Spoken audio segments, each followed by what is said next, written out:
Ahora tenemos posibilidad de saber qué es Estado de Derecho. Vamos a rápidamente decir que cuando estamos hablando de Estado de Derecho, estamos hablando precisamente del cumplimiento riguroso de la ley, pero sobre todo de la Constitución de la República. Veamos alguna definición. Un Estado de Derecho es aquel que se rige por un sistema de leyes e instituciones ordenadas en torno de una Constitución, la cual es el fundamento jurídico de las autoridades y funcionarios que se someten a las normas de esta Constitución. Eso es Estado de Derecho. Lo voy a repetir para que hagamos nuestras respectivas comparaciones, ¿verdad? Un Estado de Derecho es aquel que se rige por un sistema de leyes e instituciones ordenado en torno de una Constitución, la cual es el fundamento jurídico de las autoridades y funcionarios que se someten a las normas de esta. Cumplimiento de la ley. No interpretación antojadiza, ni manipulación tergiversada de la ley. Eso es un Estado de Derecho. Es así que el poder del Estado queda subordinado al orden jurídico vigente por y para cumplir con el procedimiento para su creación y su eficacia cuando se aplica en una realidad con base en el poder del Estado y a través de los órganos de gobierno. Esa es la norma constitucional que dice que nadie es superior a la ley. Pero para que el Estado de Derecho funcione, se necesitan 4 cosas. Voy a ponerlo en un orden descendente, pero no de importancia. En primer lugar, que exista el orden jurídico vigente, o sea, la Constitución y las leyes. En segundo lugar, que haya un organismo de justicia capaz de dirimir las controversias surgidas del imperio de la Constitución y de las leyes. Porque eso es lógico, que al tenor de lo que dice la Constitución y las leyes, de pronto en un momento determinado surjan ciertas controversias y que un ciudadano o una corporación frente a otro ciudadano o otra corporación diga, él no tiene la razón, la tengo yo, y el otro diga, no, la razón la tengo yo. Entonces, ¿quién va a decidir quién es el que realmente tiene la razón jurídica? Un órgano jurisdiccional. ¿Qué es un órgano jurisdiccional? Desde un tribunal ordinario, una sala de apelaciones, una Corte Suprema de Justicia. En teoría, ese es el organismo judicial. Es necesario que haya tribunales, órganos jurisdiccionales. En tercer lugar, ¿qué se necesita para que haya un Estado de Derecho? Se necesita el acatamiento de la ley. Los famosos chalecos, ¿no? Que tomó como 4 años que al final se lograra poner, fuera eficaz, una ley que estaba aprobada pero nadie la cumplía. ¿Por qué? Porque no se les daba la gana. Porque en este país cada quien hace lo que se le da la gana. Pero hay un cuarto elemento del que poco se habla, pero que es fundamental para que esto funcione. Que haya una sociedad orgánica que se siente protagonista de este Estado de Derecho. ¿Qué es sociedad orgánica? Lo que los socialcristianos llamamos los cuerpos intermedios. O sea, todas las formas de organización de la sociedad, desde el comité de vecinos hasta los partidos políticos. Todo esto debe ser el garante, el vigilante de que el Estado de Derecho, así como lo hemos hablado aquí, se cumpla. ¿Dónde está el nivel de organicidad de la sociedad guatemalteca? ¿Dónde está la presencia de los valores que ya mencionamos? La tolerancia, la cooperación, la solidaridad, el igualitarismo, para poder asumir como sociedad el control de nuestra sociedad políticamente organizada, que es el Estado. No existe. ¿Por qué no existe? No existe porque la historia Nuestra historia nos condiciona. Hemos vivido sometidos al autoritarismo despótico en la colonia de la corona y de los peninsulares españoles y de las instituciones de la colonia. Durante la etapa republicana, los tiranos. Durante la etapa liberal, yo me pregunto si don Rufino sabía que era liberalismo. Me temo que no. O si lo sabía, sabía perfectamente que no le convenía ni le interesaba. Porque un tirano despótico y sanguinario como Rufino Barrios, ¿qué tenía de liberal? Nada. Ellos decían que eran liberales. Pero liberales fue don Rufino. Liberal fue don Manuel, imagínense. La peor dictadura que ha tenido este país a lo largo de su historia, probablemente, era de un liberal. ¿Y qué es ser liberal? Ser liberal es ser un ciudadano respetuoso de la ley y de los derechos fundamentales del hombre, que no fueron inventados en el 45 por Naciones Unidas. Esa es la Declaración Universal de los Derechos del Hombre de la Revolución Francesa, a finales del siglo XVIII. Esa es nuestra historia. Y todavía hay gente que suspira por Jorge Ubico y le hace puentes y monumentos. Y lo plantean con la mayor de las frescuras. ¿Verdad? Que aquello era una maravilla. Entonces, ese es un problema de fondo. Pero vayamos al final de la escala. ¿Qué pasa con los partidos políticos? Que son los responsables de intermediar entre el ciudadano y el poder público, ¿o no? ¿Cuál es la función de un partido político? La representación y la intermediación. Entonces yo pregunto, otra vez, perdonen ustedes, ¿quién de ustedes sabe quién es su representante en el Congreso de la República?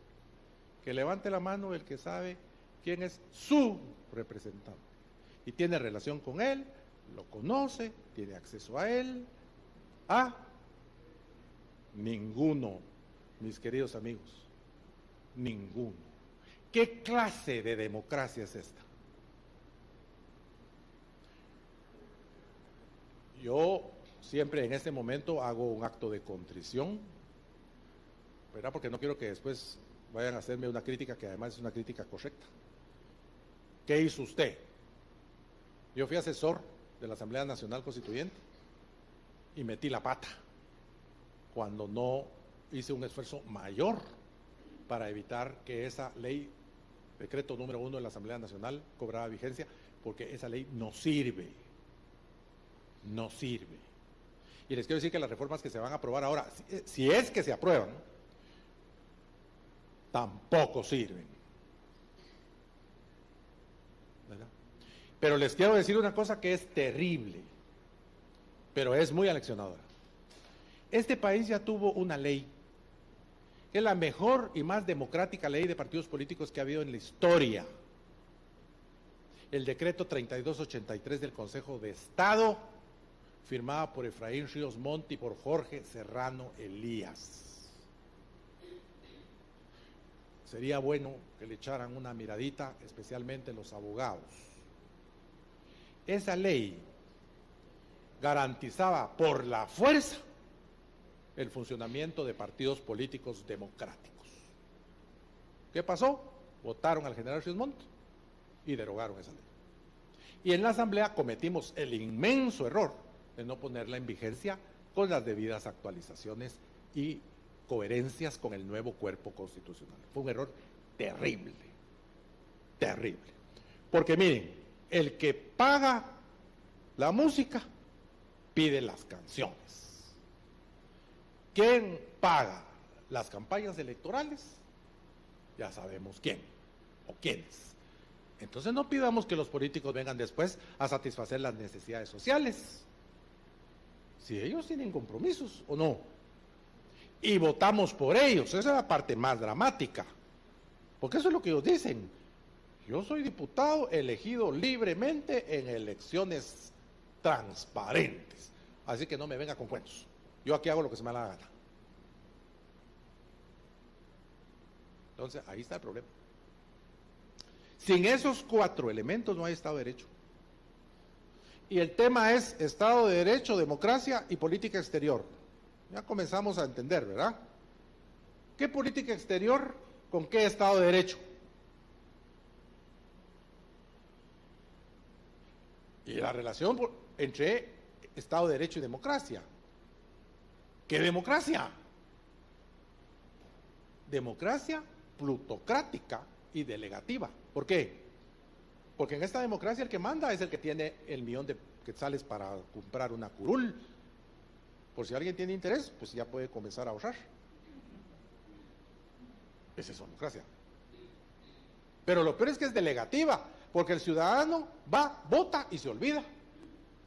Y se pasan los 4 años echándole 1000 maldiciones al voto que emitió. Pero eso no nos resuelve el problema.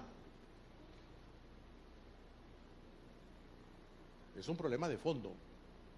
Y es un problema que nos concierne, en primer lugar, como funcionarios del Estado de Guatemala, que juraron la Constitución.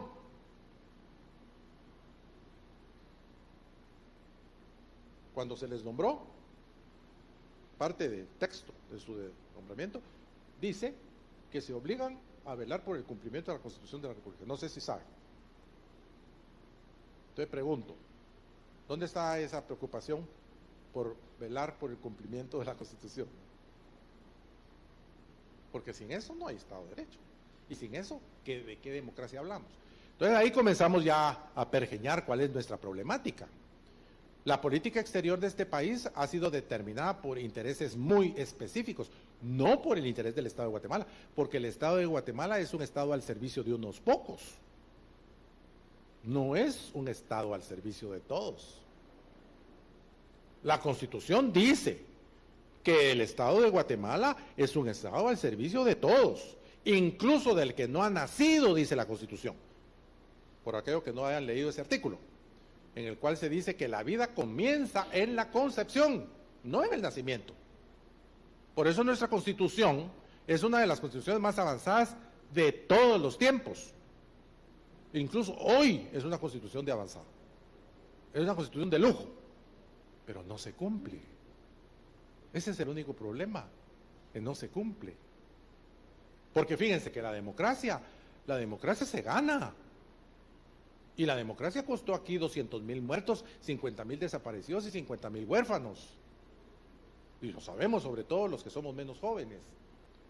Pero la pregunta es, bueno, ya se ganó la democracia, pero la democracia no es gratis. A mí personalmente, yo contribuyo. ¿Por qué? Porque en mi cheque me quitan el, ¿qué? 12 más 5, 17. No, ahora me subieron a 6. 12 más 6, 18. Y pago el UCI. Y a cada paso me cobran cosas.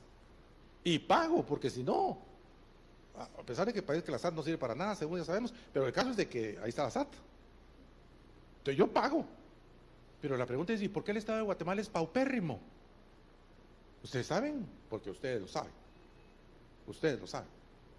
La situación en la que prestamos el servicio exterior.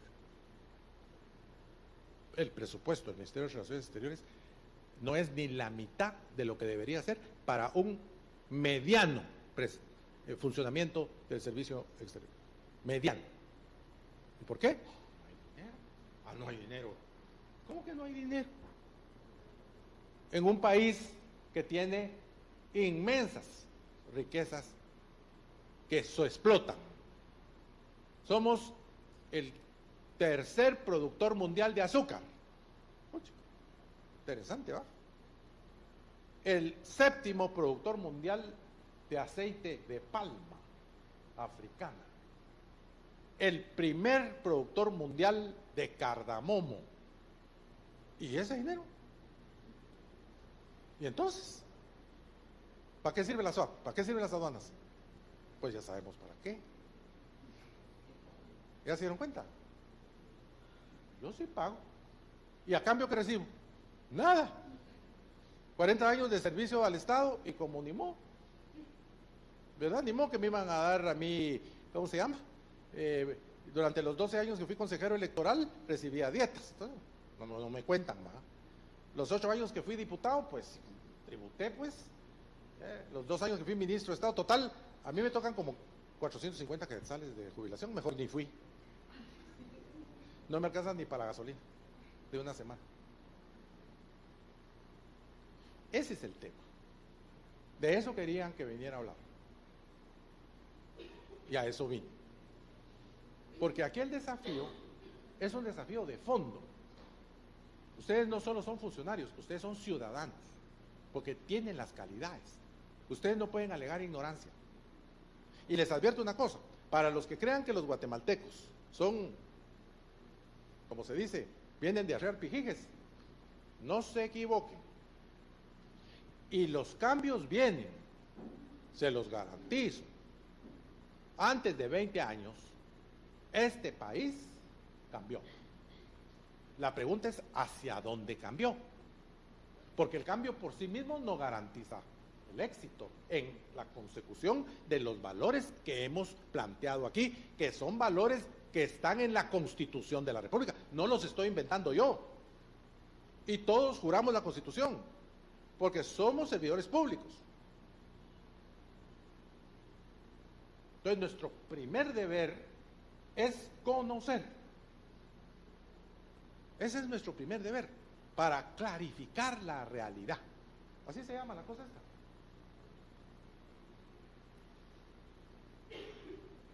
Si no, no tiene sentido. Yo este discurso se los hice a los maestros hace, ¿qué? 25 años. Y les dije, no se metan conmigo, hombre, van a perder. No, me dijeron, nosotros votamos gobiernos. Bueno, sí. Lo que pasa, les dije, es que ustedes no se han dado cuenta que el presidente ya no se llama Romeo Lucas, se llama Vinicio Cerezo.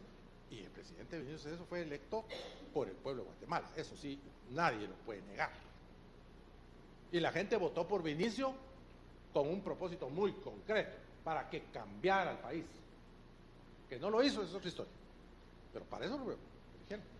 Entonces yo le dije a los maestros, ¿ustedes creen que el presidente se llama Romeo Lucas? Se equivocaron. ¿Y ustedes creen que el ministro se llama Clementino Castillo? Háganme el favor. Yo me llamo Ricardo Gómez Gálvez y les advierto una cosa. Yo estoy aquí para garantizar el cumplimiento de la política educativa del gobierno del presidente Cerezo. Y para cumplir con el deber que el Estado tiene de brindarle servicios educativos de calidad a los niños y a los jóvenes de Guatemala. No, ministro, usted es nuestro ministro y usted está al servicio de nosotros los maestros. Se equivocan, están locos, porque yo sé qué día vine, pero no sé qué día me voy. La primera derrota en la historia del Magisterio Nacional. Y dejé el Ministerio de Educación en paz 13 años. No se movieron los sindicatos del magisterio 13 años. Y les quiero advertir, no van a creer que yo soy un sádico, porque tendría que haber sido muy tonto si yo hubiera buscado ese lío que se armó. Yo negocié la cosa y estaba negociada apropiadamente. Había aumento en el año 89, en el 90, todos regresaban a sus escuelas. Había un acuerdo que yo había logrado consensuar con 25 de los 29 miembros de la Asamblea del Magisterio Nacional, según el cual, de cada 100 quetzales de aumento al presupuesto del Ministerio de Educación, 25 iban a ser para mejoramiento salarial de personal en servicio por mérito. Académico, docente, pero por mérito. Ahora les aumentan, ¿a cambio de qué? De nada. Entonces, ¿qué se puede esperar? Y no quieren ir a la universidad, ni a cañones. Que no, que así están bien, dicen. Ese es nuestro problema. Claro que mi carrera política se terminó, por fortuna, ¿verdad? Porque salí, así como quien dice, salvado por un pelo, porque después del 92, la política en este país, francamente, deja mucho que desear. Yo ahí no puedo funcionar. Yo con esa lógica de mercado que se maneja ahora en el Congreso de la República, olvídense, ¿verdad? Salgo disparado por una puerta y no me voy a caer nunca. ¿Verdad? Yo no sé eso, no, yo no manejo eso. Yo estuve formado para otra cosa. Y de eso es de lo que les vengo a hablar, de la realidad. Necesitamos perfeccionar nuestro modelo de convivencia democrática, pero eso tiene que estar basado en valores, tiene que estar basado en prácticas cotidianas, en luchar contra nuestros demonios ancestrales, la intolerancia, la violencia, el machismo, el racismo, Si no luchamos contra eso, no vamos para ningún lado. Necesitamos contribuir al perfeccionamiento del aparato público. Necesitamos una profunda reforma del Estado. Eso que aquí se respeta a medias, que es la carrera administrativa, eso se debe respetar en todo el aparato público. ¿Por qué? Porque el Estado al final, ¿quién encarna el Estado? El servidor público. Si el recurso humano del Estado no es un recurso de alta calidad, de alta calificación y de alta pertinencia y permanencia en el puesto que desempeña, díganme de qué Estado estamos hablando. Entonces, hoy por hoy, solamente, y vinculo los dos temas, ¿verdad? Porque por un lado era democracia, de Estado de Derecho y política exterior, y el segundo tema era participación ciudadana y política exterior. Y yo anoche decidí dormir temprano y dormirme profundamente, porque no encontraba el modo. Y ahorita ya lo encontré. Ya se los dije, sin ese cuarto factor para la existencia de Estado de Derecho, que es la participación ciudadana consciente y participativa, todo lo demás no funciona. Por eso el país marcha inexorablemente hacia la regionalización y a la fragmentación, porque en Occidente ya tienen proyecto. ¿Por qué? Porque la densidad ciudadana de los pueblos originarios es muchísimo mayor que la de la población ladina, no indígena. Y los que son de Occidente me están entendiendo. Y aquí hay gente de Occidente. Yo soy 50% Occidente, yo soy Galvez. De una familia que tiene 400 años de estar en Quetzaltenango. Occidente nunca se ha sentido guatemalteco. Recuérdense del sexto Estado, no se olviden. El sexto Estado existió. Fue reconocido por la Asamblea Federal. ¿Y saben cuál era el sexto Estado? Desde Huehue hasta Suchitepeques, mis queridos amigos. Para decirlo en español y rápido y sencillo, la parte más rica y más prometedora de este país. Siempre ha sido. Es la verdad. Entonces, ¿qué es lo que toca? Para que haya una vinculación entre Estado de Derecho, democracia y política exterior, lo que el gran desafío, en primer lugar, es construir un Estado para todos y cumplir la Constitución, no intentar manosearla, ¿eh? El manoseo del 94 fue terrible. Miren lo que van a hacer ahora con el Tribunal Supremo. Ahí están los magistrados de la Corte Suprema de Justicia, en lugar de dedicarse a su trabajo. Ya llevan 4 semanas trabados porque hay que elegir presidente todos los años. Esa fue una conspiración para desinstitucionalizar la Corte. ¿Y quiénes la promovieron en el año 94? Esas preguntas no las respondo, porque todos sabemos quiénes fueron. Porque hay aquí sectores de poder económico a los cuales no les interesa el fortalecimiento del Estado de Guatemala. Así de sencillo. ¿Por qué? Para seguir ejerciendo el dominio sobre el país. Pero están poniendo en peligro la unidad del país. Porque la provincia ya está harta. Igual que lo estuvieron las provincias a la hora de la independencia.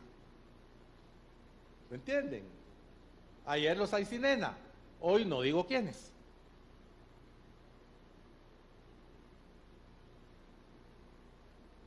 El primer desafío es la reforma del Estado. La institucionalización. El segundo desafío es el cumplimiento de la ley y de la Constitución sobre todas las cosas. Y reenmendarle la plana a la Corte de Constitucionalidad. Esto no puede seguir como va. No puede seguir. Recuérdense que fallos contradictorios, y no es por nada, pero hubo un fallo en el que se le negó al general Ríos Montt la posibilidad de ser candidato. Y después vino un fallo que se lo autorizó. Entonces, ¿en qué quedamos? No hay principio de jurisdicción constitucional. Entonces, pues, ¿no se supone que cualquier corte de este mundo tiene como una fuente de derecho la jurisprudencia, especialmente en materia constitucional? Sin embargo, el manoseo que nos conduce al desastre. Entonces, primero la reforma del Estado, Reforma y modernización. Eso del Estado mínimo. En este país, parafraseando al doctor Alberto Fuentes Mohr, hay mucho Estado para lo que se hace, pero muy poco Estado para lo que hay que hacer. Decir que hay que recortar el Estado, ¿a cuente qué?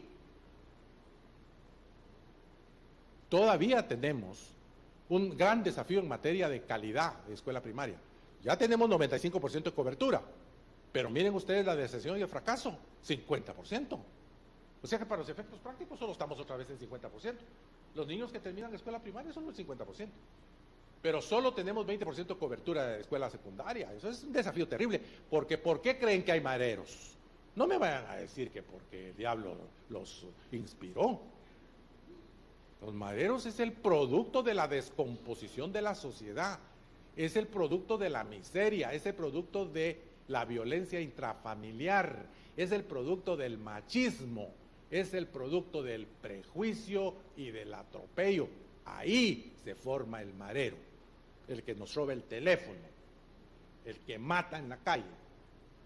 Se está vengando de la sociedad porque sabe que la sociedad es la responsable de que él se haya quedado sin ninguna oportunidad, hasta el punto de que la muerte le importa un bledo, porque dicen que la vida que llevan no pierden nada.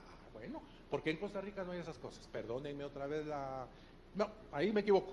¿Por qué en Nicaragua? Oigan esto. ¿Por qué Nicaragua es el país con índices de seguridad más altos de Centroamérica? ¿Y no es el país más pobre de Centroamérica? Pues. Y no que los pobres son los violentos. Momento. Es la desigualdad la que genera la violencia. Si todos somos pobres, no hay violencia. El problema es que unos tienen todo y otros no tienen nada. Ahí está. Chipi.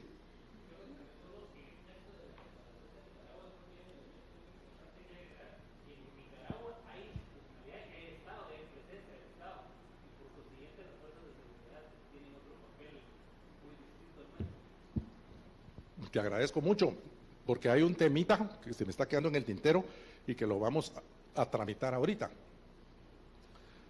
porque no estaba en esto. Miren la trascendencia de la ciudadanía políticamente consciente y participativa en todo este fenómeno.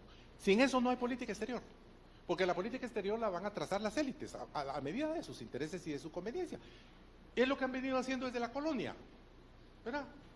Y no voy a decir más porque si no puedo entrar en contradicción con algunos elementos que estimo mucho de esta Cancillería, ¿verdad? Pero han sido los intereses los que han dominado la política exterior.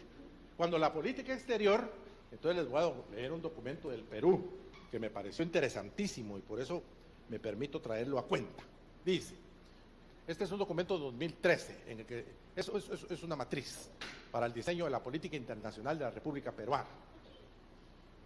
Nos comprometemos a llevar a cabo una política exterior al servicio de la paz, la democracia y el desarrollo, que promueva una adecuada inserción del país en el mundo y de los mercados internacionales a través de una estrecha vinculación entre la acción externa y las prioridades nacionales de desarrollo. Esta es la política exterior del Perú.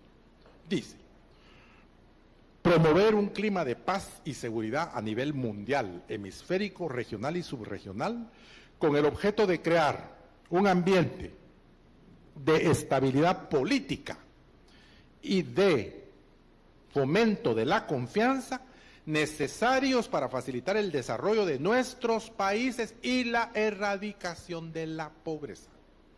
Política exterior.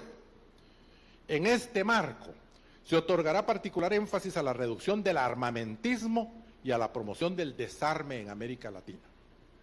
Dice, participar activamente en los procesos de integración política, social, económica y física en los niveles subregional, regional y hemisférico y desarrollar una política de asociación preferencial con los países vecinos a fin de facilitar un desarrollo armónico, así como crear identidades y capacidades de iniciativa, negociación y diálogo que permitan condiciones más equitativas y recíprocas de participación en el proceso de globalización. Crítico de la globalización, porque la globalización es totalmente asimétrica. Ni modo que la globalización está hecha a la medida de los intereses de Guatemala. La globalización está hecha a la medida de los intereses del capitalismo financiero globalizado, que nos ha asignado ahora el papel de pabellón minero. ¿A cuente qué? ¿A cuente qué? Ustedes creo que están conscientes de lo que significa que este país se dedique a la minería a cielo abierto. Dice, impulsar activamente el desarrollo sostenible de las regiones fronterizas del país. Interesantísimo, ¿verdad? Que es lo que se llama la seguridad, es decir, la seguridad integral, ¿verdad? Las regiones fronterizas del país y su integración con espacios similares de los países vecinos, porque no hay mejor defensa que la asociación de amigos. Esa es la mejor defensa que existe de una frontera. Y fortalecer una diplomacia nacional que promueva y defienda los intereses permanentes del Estado, dice. Proteja y apoye sistemáticamente a las comunidades y empresas peruanas en el exterior y sea instrumento de los objetivos de desarrollo, expansión comercial, captación de inversiones y de recursos de cooperación internacional. Esta es una política exterior. Pero en ese sentido, Perú nos lleva un mundo de distancia, porque Perú ya atravesó por Fujimori y por toda esa farsa, ¿verdad?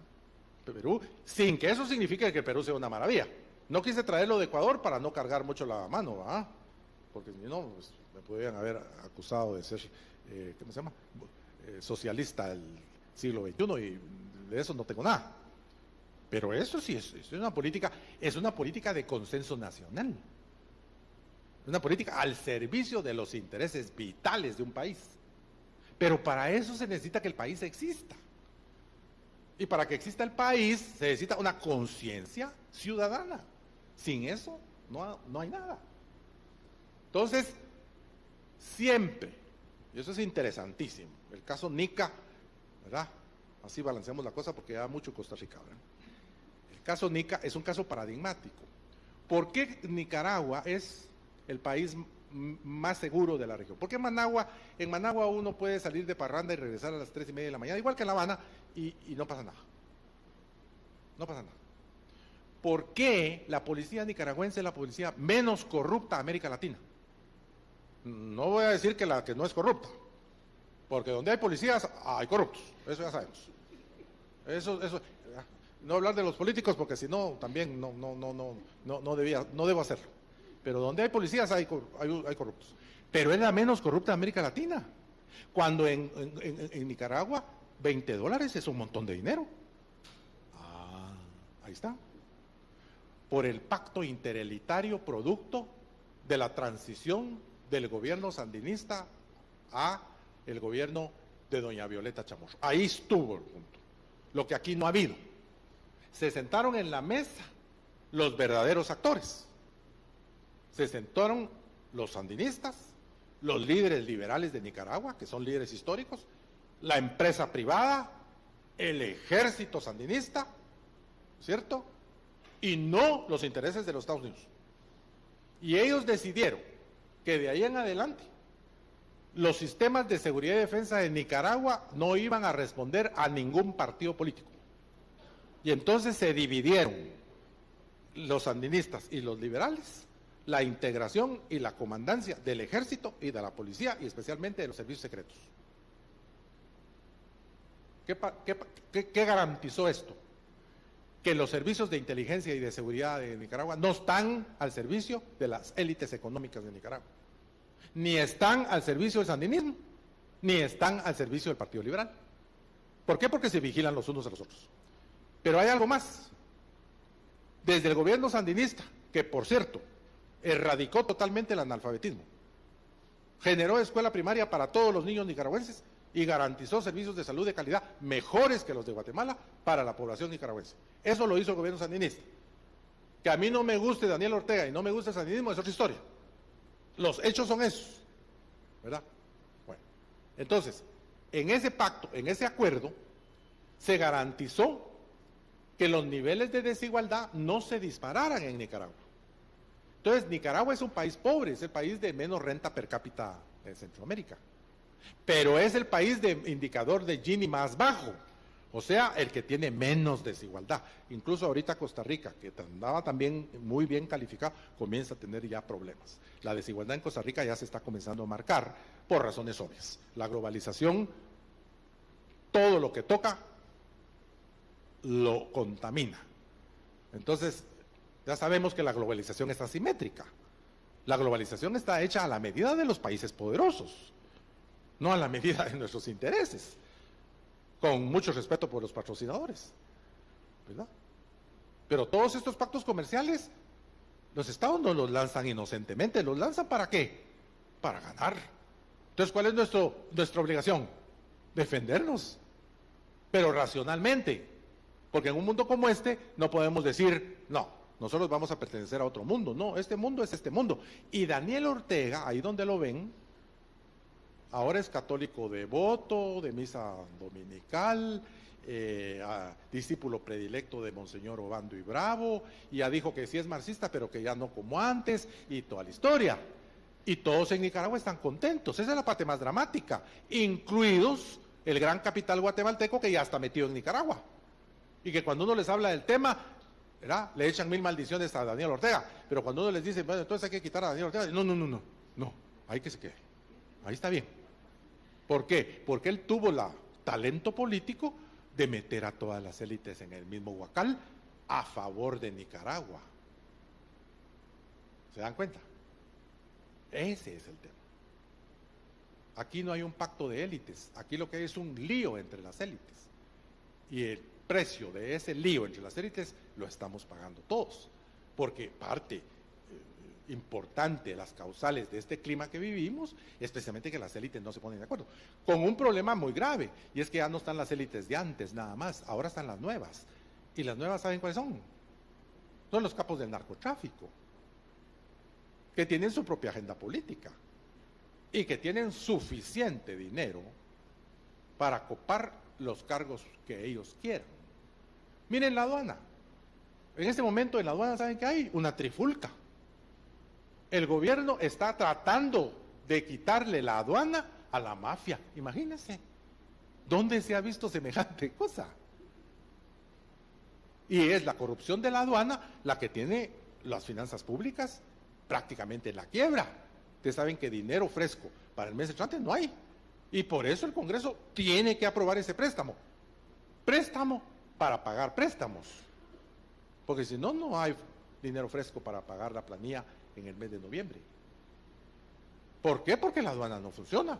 ¿Por qué? Porque la aduana está en poder ¿de quién? De la mafia. ¿Y Presidios está en poder de quién? De la mafia. Y algunos de los sectores importantes de los servicios de seguridad ciudadana de este país están en poder ¿de quién? De la mafia. Entonces el Estado de Guatemala es un Estado con graves dificultades. No es un Estado fallido, pero es un Estado deficiente. Entonces, ¿cuál es el gran desafío entonces? Para poder tener una política exterior que refleje un consenso del país. Ya les leí lo que dicen los peruanos. La política exterior moderna es una política exterior que lo que hace es que le sirve al país de instrumento para su inserción en el mundo que existe, que es el mundo de la globalización. Y para eso se requiere toda una serie de destrezas nuevas. Ya no basta con ser un diplomático versallesco, ¿verdad?, de la corte de Luis XIV, eso ya no sirve. Ya no. Yo fui embajador no de carrera, sino como me dijo el canciller Alfonso Alonso Lima en su momento, tenga cuidado Ricardo, me dijo, porque en Guatemala hay dos clases de embajadores, los embajadores de carrera y los embajadores a la carrera. Y a mí no me gustaría que usted fuera calificado de ser un embajador a la carrera. Yo le dije, no tenga pena, licenciado Alonso, que yo tengo muchos años de tener para mí que si yo no estoy seguro de que voy a hacer las cosas bien, no las acepto. Y me tocó el honor de abrir la embajada de Guatemala a todos los sectores políticos en el año 1990, a todos los sectores políticos de guatemaltecos en el exilio, y de convertir la embajada de Guatemala en la casa de todos los guatemaltecos sin distingo de ideología de ningún tipo, y todavía estábamos en guerra. obedeciendo instrucciones directas del jefe de la diplomacia guatemalteca, que es el presidente de la República. ¿Para qué? Para construir condiciones para alcanzar la paz, lo cual fue correcto. Entonces, los traigo pues a la realidad de la temática que nos ha ocupado esta mañana, no a hacer un discurso formal que de nada nos serviría, a analizar textos que hoy por hoy nada significan, sino para ponerlos al corriente de lo que son los puntos referenciales de este proyecto, que el funcionario o agente diplomático de la Cancillería de Guatemala conozca su país, la realidad de su país, para que a partir de esa construcción de conciencia no tengamos aquí solamente un funcionario de calidad, sino que estemos construyendo ciudadanos también, porque sin ciudadanía no hay servicio público posible capaz de enfrentar el desafío de servir los intereses legítimos del Estado de Guatemala, que no son los intereses de unas familias, ni son los intereses de unos sectores, son los intereses de toda la nación, de todos los guatemaltecos, porque es lo que dice la Constitución. Y juramos defender y cumplir la Constitución. De tal manera que, créanme que he venido aquí con mucho entusiasmo, aunque con una inspiración, así como les digo, un poco como de momento, porque ayer cuando estaba trabajando en la tarde hubo un momento que se me cerraron todos los caminos y dije, mejor me acuesto a dormir, porque en la mañana seguramente voy a tener una buena inspiración. Ojalá que lo haya conseguido en la conversación de esta mañana. Vamos a tener un intercambio. Muchas gracias.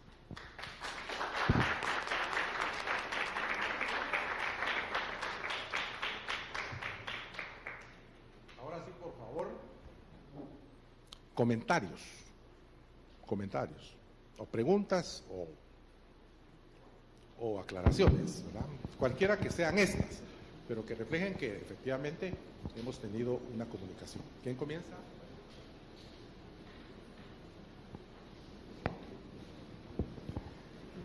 Sí, muchas gracias. Mi pregunta es la siguiente. En un Estado de Derecho, ¿qué prevalece, la legislación nacional o la legislación internacional? En el Estado de Derecho de la República de Guatemala, dice la Constitución que tienen rango constitucional todos los tratados suscritos por Guatemala en materia de derechos humanos y están sobreordinados a la ley ordinaria.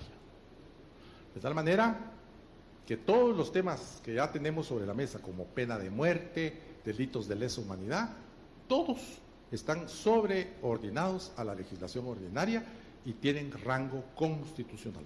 Nuestra Constitución es la primera que reconoce en América Latina la sobredeterminación de la legislación en materia de derechos humanos.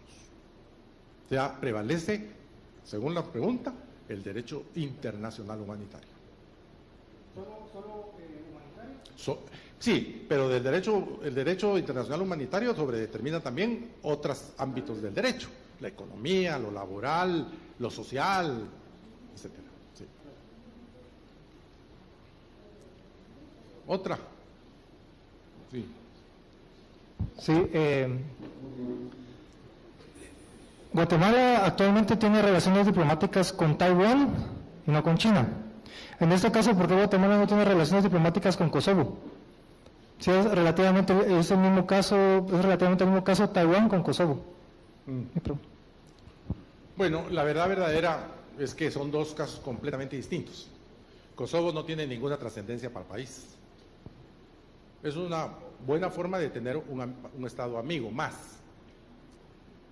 Pero el caso de China es un caso que es crucial y tiene que ver mucho con el pensamiento conservador de las élites guatemaltecas, que han mantenido la relación con Taiwán, en mi opinión, contra toda justificación.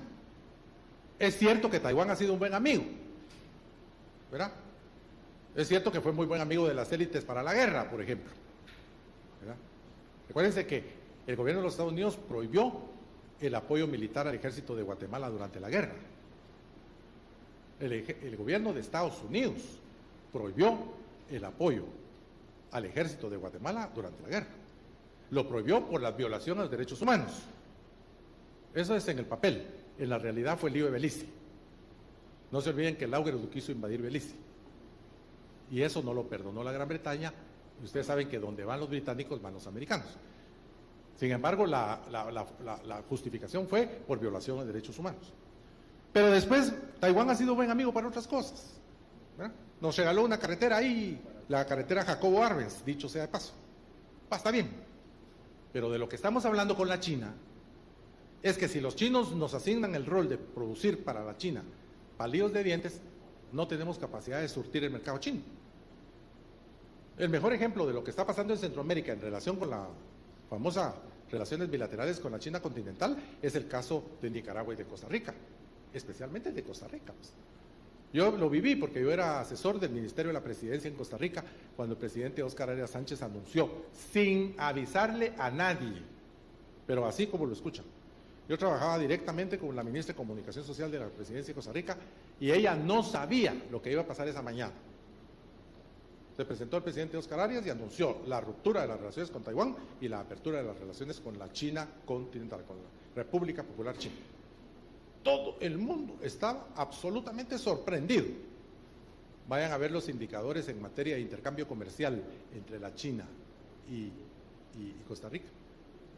Uno de los vectores, de las locomotoras del desarrollo tico del futuro es la relación comercial con la China. De tal manera que aquí yo me temo que ese es uno de nuestros problemas.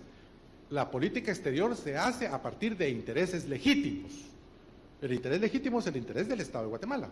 Si el interés del Estado de Guatemala dice que es preferible tener relaciones con la China continental que con Taiwán, eso es lo que hay que hacer. Así de simple. Pero aquí prevalece lo ideológico y prevalecen los intereses de élites. Entonces se mantiene un poco contracorriente una relación que no es mala, pero que ya no se justifica. Porque yo puedo asegurar que los chinos estarían encantados de tener una buena relación con Guatemala. Me refiero a la República Popular. Claro que nosotros no les vamos a pedir que nos regalen un estadio, pero seguramente sí les vamos a pedir de que reciban nuestros productos de exportación y que los paguen a buenos precios. ¿Verdad? Si me permite, yo a lo mejor le agregaría que en el caso de Kosovo, que como bien dijo el licenciado, es una cosa totalmente diferente a Taiwán.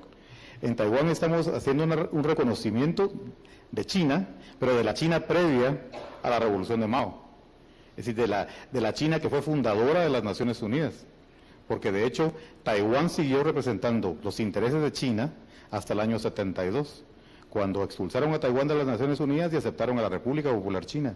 En el caso de Kosovo estamos hablando de que por las ocupaciones o como producto de la Primera Guerra Mundial y que reunieron todos esos territorios en una sola república, es decir, si Kosovo nunca fue parte de Serbia, es harina de otro costal, pero en Taiwán, la isla de Formosa, sí era parte de China. Y es el refugio, o fue el refugio en su momento, de la China que era miembro de los Estados Unidos, a la que las mismas Naciones Unidas siguieron reconociendo después de la fundación de las Naciones Unidas hasta el año 72. O sea que ya solo eso las lleva a ser una situación diferente, fuera de todo esto que se ha mencionado, de intereses económicos, de una serie de cosas más. Pero si vamos a asuntos de índole histórica, seguimos reconociendo a la China previa a la Revolución de Mao.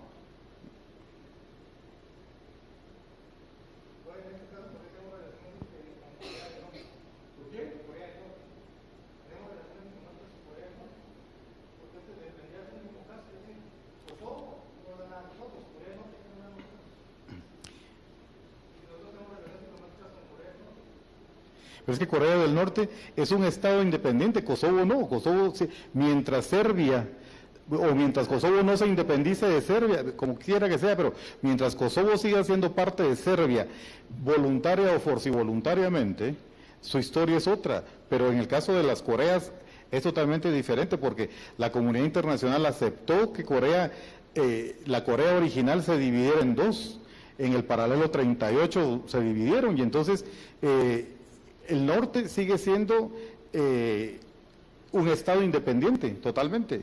Lo mismo se puede hablar en el caso de Vietnam, que ahora solo es uno, pero en su momento fueron dos. Es decir, también como producto de estas divisiones que surgieron de guerras y de conflictos políticos, pero no es que el caso de Kosovo es un tema totalmente diferente, al punto que la misma Unión Europea, cuando el conflicto de los Balcanes, la Unión Europea era la primera llamada realmente a meter las manos ahí y ver cómo se rescataba aquello, sin embargo, no lo hicieron. Es decir, fue un fracaso totalmente para la Unión Europea todo eso. ¿Por qué? Porque dentro de eso, el reconocimiento que se hace de la que está arriba de Grecia, de Macedonia, o sea, Macedonia no podrá ser parte de la Unión Europea mientras ellos no corrijan el nombre y la bandera. Porque Macedonia era una provincia del norte de Grecia, o sea, de la República Helénica, de donde viene Alejandro el Grande. Y entonces ellos dicen que estos se han ocupado, que en todo caso pueden llamarse República Yugoslava de Macedonia, y con ese nombre se reconoce en las Naciones Unidas, como ex-República Yugoslava de Macedonia, que es muy distinto de llamarse solo Macedonia. Y lo que pasa es que también en la bandera hay símbolos de la bandera original de Alejandro el Grande, y Grecia rechaza eso. Entonces, mientras un miembro de la Unión Europea, en este caso Grecia, rechaza ese tipo de cosas, hay otra cuestión. ¿Será el mismo caso entre Palestina y Kosovo? Como el Kosovo, el Kosovo. Son tres casos totalmente. Recordate que el gran problema en el caso concreto es que de Palestina Pregunten cualquier es la cosa. disputa que Decía, no hable más del Kosovo, ¿va? Y ahí sí es un problema único en la historia de la Dale, humanidad. pues. Sí. Pregunta aunque sea, ¿de qué color es la piel de Dios? Abraham llegó de Ur de Caldea. Abraham era babilonio. Y los que vivían ahí eran los cananeos y los filisteos. Entonces es una cosa que probablemente, por lo menos en Naciones Unidas, yo me recuerdo de la política, de la Comisión Política Especial, el tema famoso de Palestina es el tema de todos los tiempos.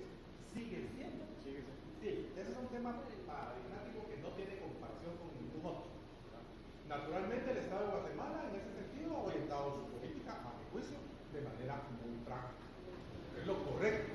¿Por qué no podemos ser nosotros al mismo tiempo amigos de Israel y amigos de Palestina? Nosotros. Son los hebreos los que dicen, el amigo de Palestina es enemigo de Israel, pero nosotros sostenemos que eso no es así. Que igual podemos ser amigos de Israel, que somos amigos de Israel. Es decir, ellos lo saben desobradamente el papel que Guatemala jugó en la declaratoria de independencia del Estado de Israel en el año 1948. Y por eso nos tienen especialísima consideración. Y les duele horrores que nosotros estemos planteando que queremos ser amigos de Israel, pero que también queremos ser amigos del pueblo palestino. ¿Por qué no? Si al final es la Organización Mundial la que ha procurado el reconocimiento del Estado palestino. Nosotros estamos en el marco de la comunidad internacional de naciones.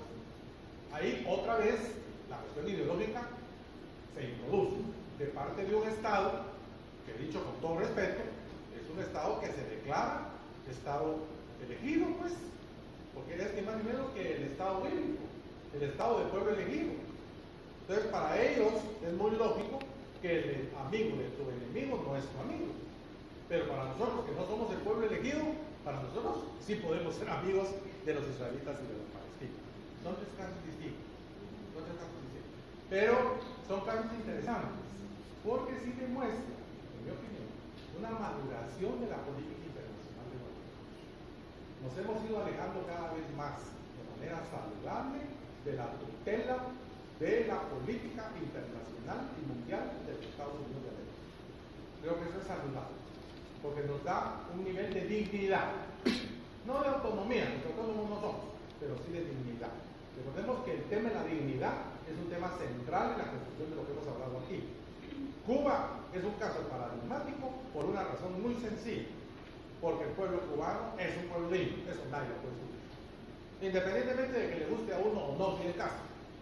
Independientemente de que a uno le guste o no le guste el modelo cubano. El caso es que Cuba, el pueblo cubano y el gobierno cubano han sido un ejemplo de dignidad. Es el ejemplo de David frente a Goliat. Y entonces los pequeños tenemos que saber, ¿verdad?, con quiénes identificar, ¿verdad?, porque no tiene sentido que un pueblo pequeño vulnerable le haga el juego a una nación todopoderosa, cuando sí hay ejemplos de pequeños pueblos pequeños y vulnerables que han logrado marcar de una manera indeleble la historia de la humanidad. A mí no me cabe la menor duda de que uno de los estadistas más grandes del mundo moderno se llama Fidel Castro. Y a mí no me gusta la forma, el estilo de vida que el socialismo cubano le impuso al pueblo cubano, no me gusta. Pero yo que conozco al pueblo cubano, que he visitado Cuba para conocer la realidad del pueblo cubano, yo les puedo decir una cosa: los niveles de dignidad con la que vive el pueblo cubano son altísimos. Porque el pueblo cubano, en Cuba no hay un niño desnutrido, ni uno. En Cuba, toda la población joven tiene educación. En Cuba, todos los cubanos son analfabetas y tienen niveles altísimos de escolaridad. No tienen libertad política porque no hay un régimen de partidos y elecciones. Bueno, pues aquí sí tenemos régimen de partidos y elecciones, ¿verdad? Así que viva la diferencia. ¿Ya me explico? Sí. ¿Cómo ve el futuro de Guatemala si estamos así? Como estamos, no tenemos futuro. No hay. Así como estamos ahorita.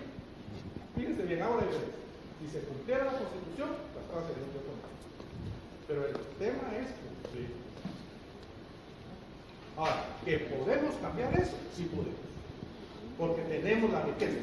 Sobre todo tenemos la riqueza humana y cultural. Ahí es donde hemos visto una rémora. Es en nuestra diversidad. Ahí está nuestra riqueza. ¿Cómo hacemos para cambiarlo si nuestros... Las élites. Bueno, el desafío es para todos nosotros los ciudadanos, no necesariamente para los funcionarios. Alejarse de la política es un error. Hay que participar en política para cambiar la política, porque es el único modo. Es el único modo, no hay otro. Los partidos no van a cambiar si no se ven invadidos por una ciudadanía consciente y participativa que les exige su reforma y su cambio. Entonces tenemos que salir de eso que han identificado en las investigaciones. De cada 100 guatemaltecos, 95 dicen que no quieren saber nada de la política. ¿Qué quiere decir eso? Que vamos a seguir en manos de los mismos. Entonces, eso es lo que tenemos que cambiar. ¿Y cómo lo podemos cambiar? Conversando como lo hacemos hoy. Buenas tardes. Muchísimas gracias por su exposición. Mi pregunta es la siguiente. Mientras usted hablaba de los desafíos que presenta Guatemala, se me vino a la mente un concepto que se ha utilizado para calificar últimamente a Guatemala, que es la africanización. Me gustaría saber qué piensa usted al respecto. Es una exageración de gente que con razón o sin ella no nos quiere. No, eso no es cierto. Son mundos distintos. En África sí hay estados fallidos, o sea, el estado colapsó. Somalia, ¿verdad? La región subsahariana. No hay estado. Son señores de la guerra que deambulan con cohetes y con ametralladoras matando a la gente en las calles. No. Ni tanto que queme al santo, decía mi abuela, ni tampoco que no le alumbre. No. Aquí la cosa está mal, pero no a los niveles que se alcanzó en el África subsahariana y particularmente en Somalia. Aquí tenemos un Estado insuficiente, pero ya sabemos que el desafío está en la participación ciudadana consciente y participativa. Ahí es donde está. Porque las élites no van a cejar si no hay quien les ponga límite. Y la Constitución dice que el soberano es el pueblo, pues. Entonces, hay muchas preguntas que tenemos que hacernos. En Argentina, cuando la cosa tronó, hace 12 años, se acordarán, hubo 3 presidentes en 2 meses, el voto bronco forzó el cambio. ¿Qué fue el voto bronco? Perdón, pero lo voy a decir como lo dijeron ellos, todos a la mierda. Y los argentinos ya no votaron. Y entonces el peronismo tuvo que aprender la lección. Surgió el presidente Kirchner. Y el presidente Kirchner fue un ejemplo, porque sin el apoyo de los Estados Unidos ni de la comunidad financiera mundial, que es un poco complicado hablar de la comunidad financiera mundial, Argentina salió del hoyo en una situación que yo la presencié. Ciudadanos que se notaba que eran de la clase alta de Argentina, de la clase media alta. Se nota, ¿verdad? Además los argentinos tienen muy buen gusto para vestir, y además era carísimo vestir en Argentina. Iban a los basureros de los restaurantes a buscar la comida, porque aunque tuvieran $10 millones en la cuenta de banco, solo podían retirar 200 mensuales, lo demás estaba congelado. Apartamentos de 4 y 5 millones de dólares en el Retiro, los estaban dando por $200,000 en efectivo. Así. Entonces, ahí surgió el ciudadano argentino, que ahora volvió a perder el norte. Están otra vez en grandes problemas, pero nadie puede negar que que al tocar fondo, el pueblo argentino recuperó su dignidad y encontró en Néstor Kirchner el hombre para recuperar la dignidad argentina, ¿verdad? Un poco lo que ha ocurrido en otras partes del mundo, por ejemplo en Costa Rica, cuando la Asamblea Legislativa, o sea, los políticos, vendieron la compañía eléctrica y vendieron la compañía de teléfonos, 150,000 ticos rodearon la Asamblea Legislativa ahí en Cuestemora y les dijeron, y ustedes aquí no salen si no derogan lo que aprobaron. No salen. Claro, el segundo día derogaron la legislación y ya se arregló la cosa. Pero yo noto que en Costa Rica el problema que me preocupó mucho, estuve ahí hace 2 semanas, y encontré algo que me preocupó, y es que este cuento de la globalización y este cuento de los síntomas del prestigio y este cuento de la riqueza fácil y este cuento de que dime cuánto tenés, te diré cuánto valés, está ya permeando también a Costa Rica. Y el problema es que te meten en una situación tal en la que para pagar la tarjeta de crédito hay que trabajar 4 turnos diarios. Y entonces, ¿quién que tenga que trabajar 4 turnos diarios puede pensar en la ciudadanía? El sistema mata al ciudadano, ¿se dan cuenta? Lo mata, lo extirpa. Y es ahí donde está el desafío. En decir, bueno, me tengo que ganar la vida y tengo que sacrificarme, pero el futuro de mis hijos, si yo no hago algo hoy, está comprometido para siempre. Imaginen a Guatemala, dentro de solo 25 años, esta ciudad va a tener 12 millones de habitantes. ¿Saben cuántos maderos van a haber? Y ahí sí se va a africanizar esta cosa. ¿Ya te diste cuenta? Ahí sí se va a africanizar. Entonces, el desafío es un desafío por mis hijos y por mis nietos. No es mío. ¿Qué mundo les voy a legar?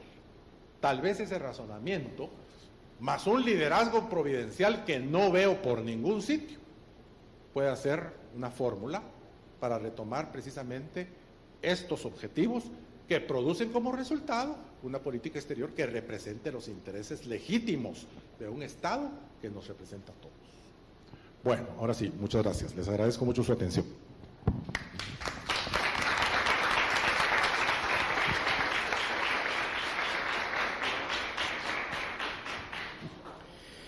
Bien, muchísimas gracias a usted, licenciado. Ha sido una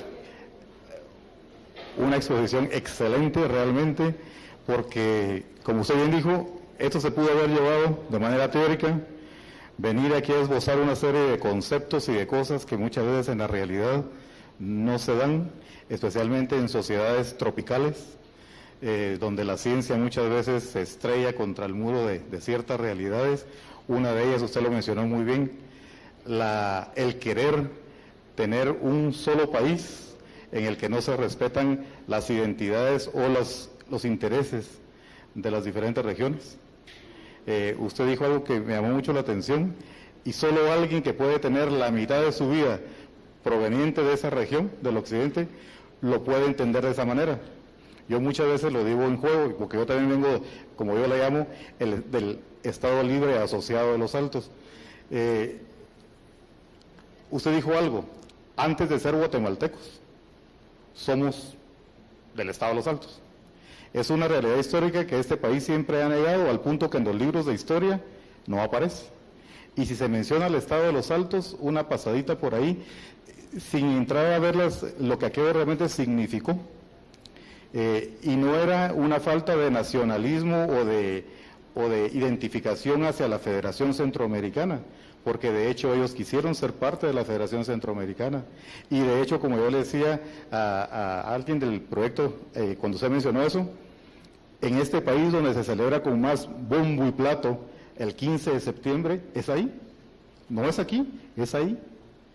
Pero nunca aprendemos de la historia. En el Acta de Independencia del Estado de los Altos dice que los departamentos de los Altos, porque mucha gente cree que el Estado de los Altos era la ciudad de Quetzaltenango, esa era la capital en todo caso, pero no era todo el occidente, pues la línea divisoria, hasta la misma Iglesia Católica lo tiene reconocido, porque cuando en el año 96 el Papa Juan Pablo dividió la República de Guatemala en 2 provincias eclesiásticas, creó la provincia eclesiástica de los Altos de Chimaltenango para allá, hasta la frontera con México.